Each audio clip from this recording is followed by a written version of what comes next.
Thursday 5, and we've reached the semi-finals of the Big Art Challenge. Keep an eye out for your favourite artists as you get the chance to vote for your own Big Art Challenge People's Prize at the end of the show. But first, it's time for some bad news. But now to the really sort of difficult part, the judging. It has been incredibly difficult to choose, and we are very sorry not to have been able to put everybody through, but they have made their decisions.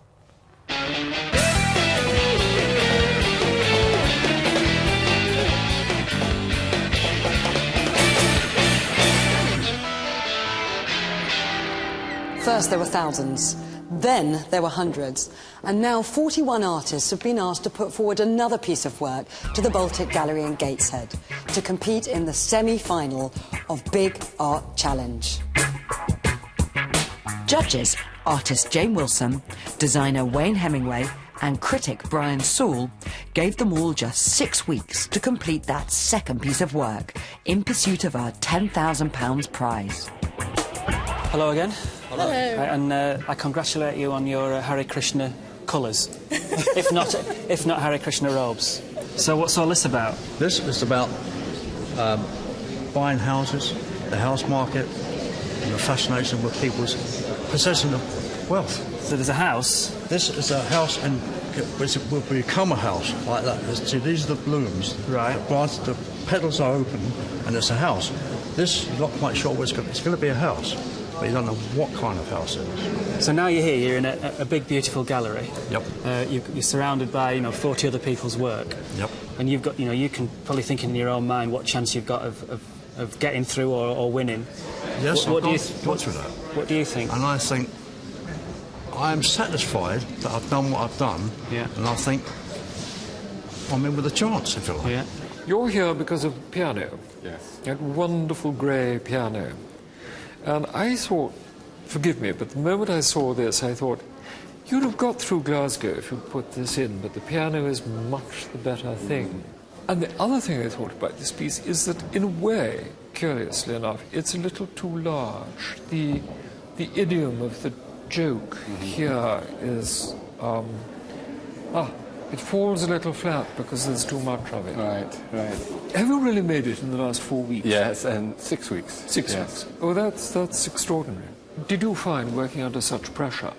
Normally I try to, I take a long time to come out with something, so the idea of 6 weeks to produce a piece of work was quite daunting, I think the pressure of time may have restricted the ideas.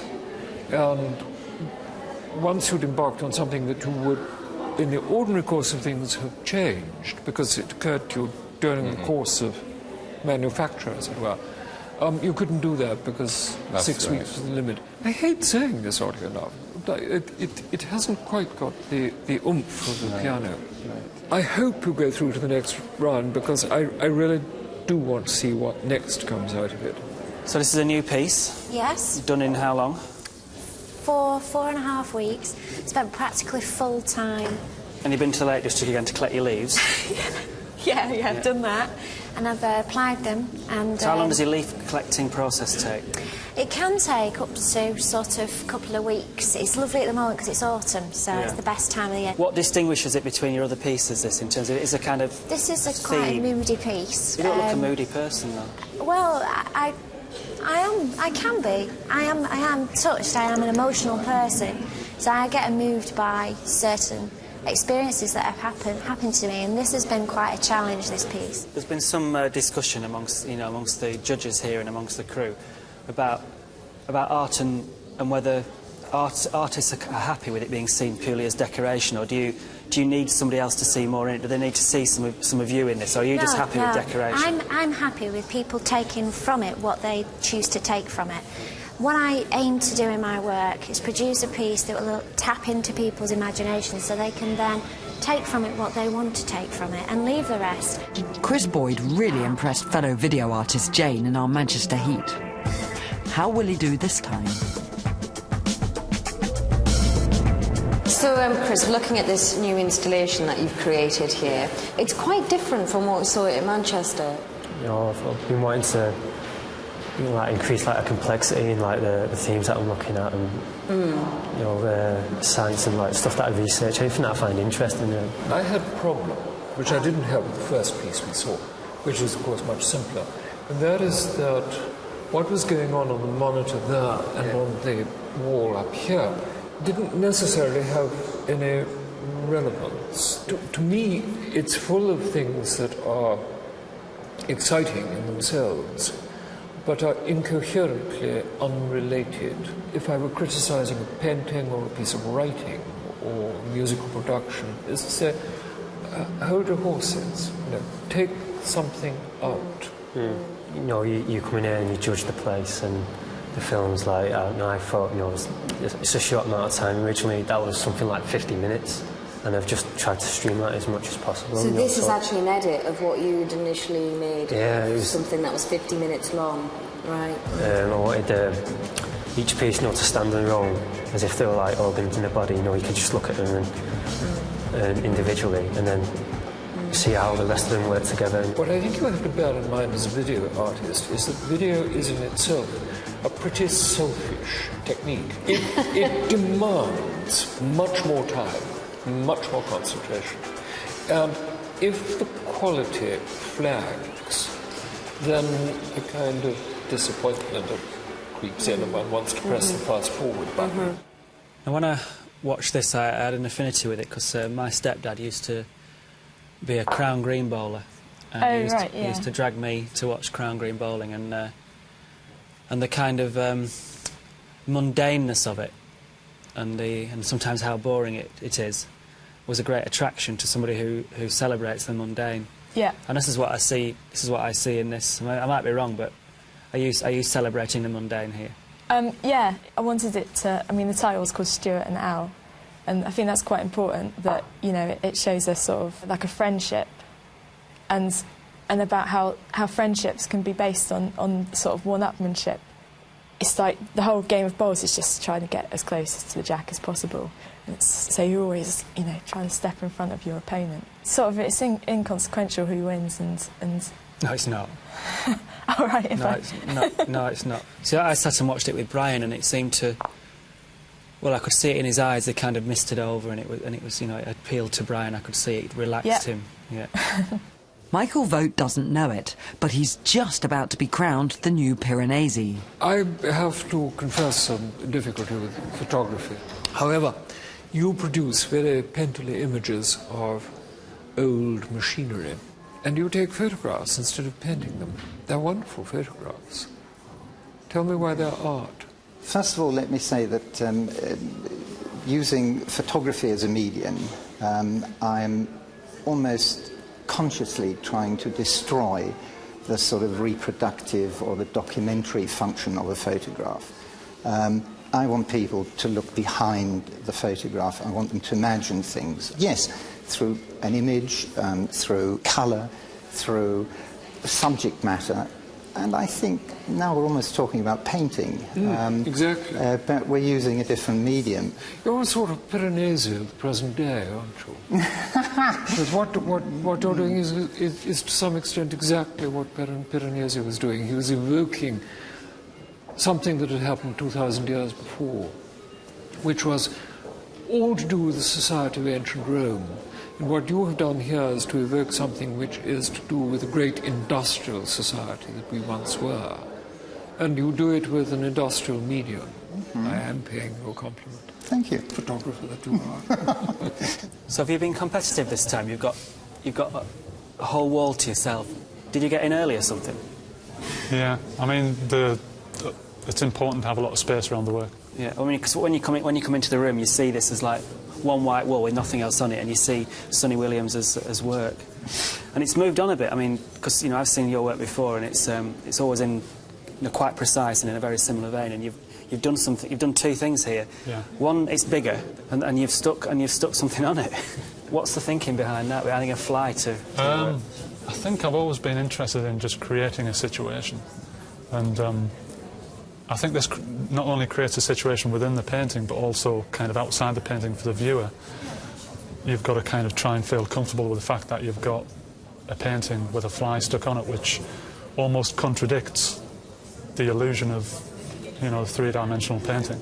And it just, the fly is very appropriate to that image because he's not got any hair and it's kind of very stark.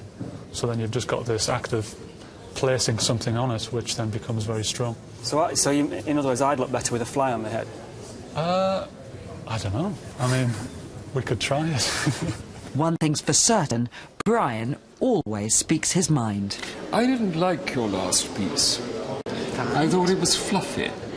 It's the sort of thing that ladies who arrange the altar flowers every Saturday afternoon might do. You've come through to the second round, and you're a good deal less, I think, girly and fluffy. And there's actually something intellectual going on here. Well, I wanted to work on the theme of duality, not, funny enough, because I really believe in duality, but I think that on a certain level... What is duality? I don't know what duality is. You know, like if the sort of opposite side of the coin, like night and day Yes, and light yes. and darkness, which is very much part of our daily life, isn't it? Previous work was very flower arranging, but this seems to...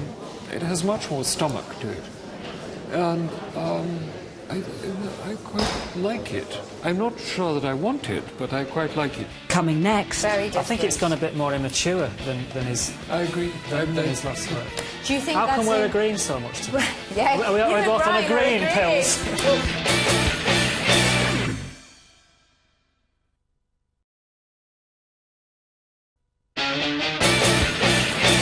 41 artists chasing a prize of £10,000 have had just 6 weeks to complete a second piece of work and bring it to our semi-final at the Baltic Gallery in Gateshead. We're back with part 2 of Big Art Challenge. Jane, then Wayne, both discussed 2 very different portraits. So, Penny, I just want to ask you about this piece, which I remember when we were in Manchester, it was a sort of self-portrait, wasn't it? Yes, it was. This looks quite different. It's not a self-portrait, no. It's kind of maybe a double portrait in some sense. It's to do with human presence and human absence. It's the protection of property departments. This council department go into people's houses that don't have next of kin, and in effect they sorting out their possessions after they've died. They've died. You've taken a passport picture.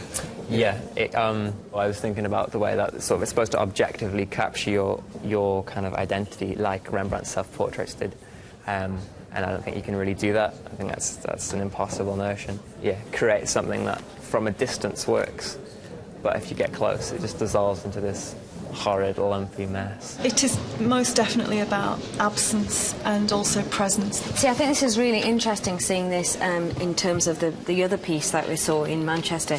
It shares a lot of thematics with that work, but it's really gone on into a totally different tangent, which I think is what's making it, you know, really exciting to see it. So the last piece, which was your installation, where's that lying now? In pieces in Glasgow School of the Art? The sticks down the road and then it's sort of dumped back in the forest and my sheep's on my bed. Where's this going to end up? Well, I thought about taking it apart. Once this is done, I thought about taking all of these off and, I don't know, working with it. Brian Sewell gave Richard White some good advice in the first heat, but has he followed it? What I'm doing in my work is consistent. I suppose it's a follow-on from the pebbles. Yes, what struck me about the pebbles was that it's just a sort of irregular and impenetrable surface. And with this you have at least given the idea that there is something behind.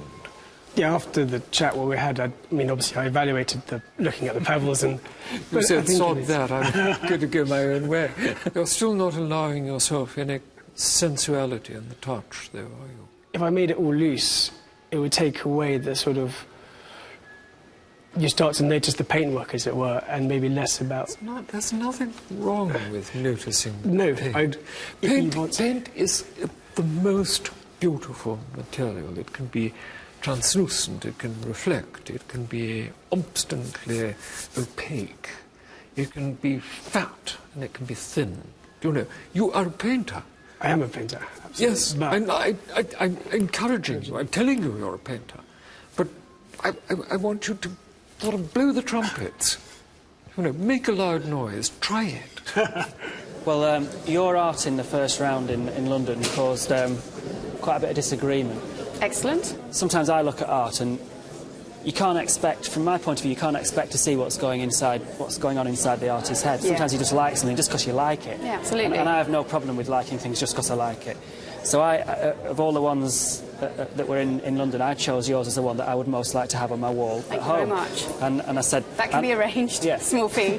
I really like this as just something that it's just really nice. But I would imagine there's something quite deep behind it for you. Yes, it's loaded with emotion. But the point is that in the same way that I don't title them with a expression which is supposed to define how you feel when you look at it, the idea is that you look at it and you hopefully feel something, and whether that's a tiny little twang at a heartstring or whether it's a big wrench in your gut, it's about your response in the same way that you listen to music. I'm not going to even ask you whether there's something deeply sad behind this, but it actually makes me happy. Good. And I don't think it would actually matter if there was something deeply sad behind it. Yeah. Perhaps you already have a favourite artist. Well, you're about to find out whether our judges agree with you. 41 semi-finalists. Only 10 go through to the final. It's time for our judges to start making some decisions. So the idea is that we cut it down by half to make it easier for ourselves. So we're going to get rid of 20 now. I'll pick one that I think is not in our top 20, and that's Leonard Braden. No, I agree totally. Nick Malone, I don't see anything that's developed or changed from necessarily what we saw in the first round. I thought the first picture in London was remarkably better than that this one. One that I picked his work. This is Will Butters. It's got a real finish to it, which, in a way, some of the other works. But it's the finish of a giant hoarding. I'm inclined to put Lucy Cade's kind of giant portrait out. For me, it's just a bit of very competent American hyper-realism of 30 years ago. Tracy Oldham, she's the girl that studies Park Hill Flats, the listed building, the 60s buildings in Sheffield. And she'd picked last time the mattress that was thrown out the window, and then she'd painted Park Hill onto it. And she's done a similar thing here with an old sofa, but it's kind of not worked as well. The piece on two mattresses was emphatically more an image related to the material of the mattresses. There was some real point in using the mattresses. With 20 names eliminated, the judges now start to champion their favourite artists. One of my favourite things is Sonny Williams. Did a fly on his face this week. Well, I think I would like to say Penny, who I think has come on leaps and bounds. I agree with that one. I like Penny's. Piano. Keep on saying piano because I am haunted by Edward Taylor's piano that we saw in Glasgow, which has now become a snooker table, and it's not as good, but I think if we'd seen it in Glasgow, we would have put it through, and then we would have had the piano. Yes. I think we're also... Are we agreed on Chris? He's top of my list. We're definitely agreed on Chris. I think that boy is genius. Do you think Richard as well? To me, it's the only serious bit of painting left. Everyone was very keen for Alex Dordoy the last time. Now, this is a very, very different work from what we saw in Glasgow. Very different. I think it's gone a bit more immature than his... I agree. Than his last work. Do you think How come we're agreeing so much today? We're both on agreeing pills. This boy has, like everybody else, had his chance, and I think he's muffed it. Vanessa, she's somebody who... works formally in terms of a seriality, and that's painting is not vastly different to what we saw in Glasgow, but then again I think it's very accomplished. Yeah, I wouldn't have put her in, but no, I wouldn't either. This is really alarming, but I would infinitely... I enjoy those two bootlaces 1,000 times more than I enjoy that cut. I think the biggest surprise for me, Brian, is that we had a big disagreement in the first programme in London about this lady, Alex Kalinescu, but she's come up with something now that's infinitely better. Oh, infinitely. This has a very clear, spare look about it, and if we were going for an abstract painting with nothing in it, then it seems to me to be pretty well perfection. We haven't talked about this one. After 2 hours of intense discussion, the judges announced the names of our 10 finalists. First to come out of the hat is Michael Vogt, who has submitted 3 enormous photographs of industrial dereliction, and technically they are wonderful. Number 2 is Edward Taylor, who delighted us all in Glasgow with that galumphing piano. Then, I'm sure she'll be very surprised by this, but Antonia Spars. We thought rather unkindly that the older generation ought to be represented. And the last of my little list is Richard White, who is a painter. The first person I'm putting through is Chris Boyd. It's really exciting to see something in terms of new media, and particularly in a competition like this. The second person I'm putting through is Penny. It's really encouraging to see, having seen in such a short time, 6 weeks, to produce something new, but to also produce something that really actually added to what you already had put forward. I thought it was great. The final person I'm putting through is Vanessa Mustard. Well, so far, none of them have smiled when they've gone through. And you've all stood against that wall looking kind of a bit upset that you've got through. So maybe I'm going to upset 3 more people now. Well, first to upset is a local lad who is quite intense and often does look upset. It's Sonny Williams. Second up is a young lady that did the most mundane of videos of bowling, Rebecca Kidson. And then finally, now probably the biggest surprise, because me and Brian on the first programme nearly came to blows over this lady's first bit of work, and it's Alex Kalinescu. And that's it, 10 deliriously happy winners. Dad, you must be very, very proud. Absolutely overwhelmed. Alex, you're through. Fantastic. Could you believe it? Nope. Leonard, I'm sorry. That's quite all right, my dear. Congratulations. Thanks very much. Can you believe it? Not really, no, I haven't sung in yet. Guess who voted for you? I heard. What a shock. Brian Sewell. We all have good days.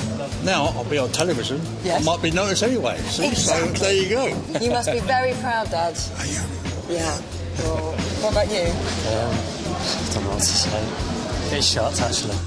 You can vote for one of our 10 finalists to win a special £2,000 People's Prize by phoning 090 14 9006 and adding the number of your favourite artist.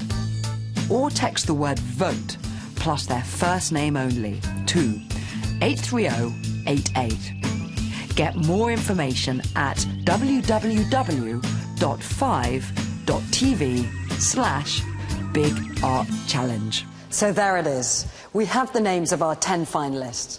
Next week in Liverpool, the judges will make their decision, and just one artist will win that prize of £10,000.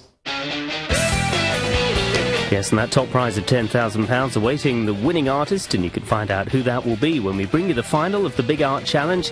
It's next Thursday night, and it's at the same time, 7:30.